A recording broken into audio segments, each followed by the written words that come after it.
Alors pour réfléchir à l'investissement d'une solution full automatisée, robotique sur une exploitation en céréales, c'est assez simple puisque c'est pour moi la même approche que pour l'investissement d'un tracteur, puisque je considère que le robot c'est ni plus ni moins qu'un tracteur full automatisé. Ou un tracteur full automatisé est un robot. Et mon approche quand je fais des audits et que j'accompagne des agriculteurs ou des CUMA sur des dimensionnements ou des investissements de tracteurs, j'ai exactement la même démarche d'accompagnement et de conseil.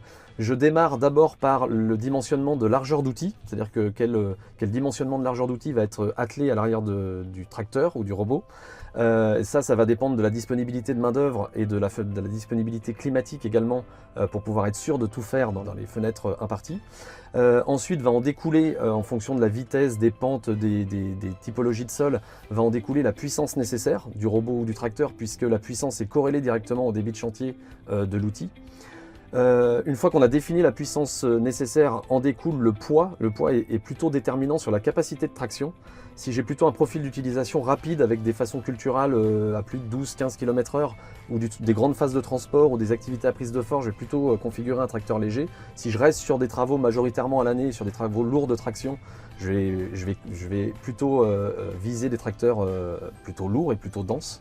Et enfin, on découle sur cette notion de poids et de saturation en performance, c'est l'histoire de l'énergie, c'est-à-dire que la motorisation thermique qui prédomine aujourd'hui le marché se pose avec la robotique de l'énergie électrique, qui est super intéressante sur de la décarbonation et d'autres aspects, mais qui questionne aussi sur le poids des batteries, et ça change aussi les ratios kilos par cheval pour l'investissement d'un robot. Et je finis également, que ce soit un robot ou un tracteur, sur les choix de mode de financement, sur de la propriété, du crédit bail, du leasing ou location, qui vont être définis par les critères de l'exploitant ou de la CUMA.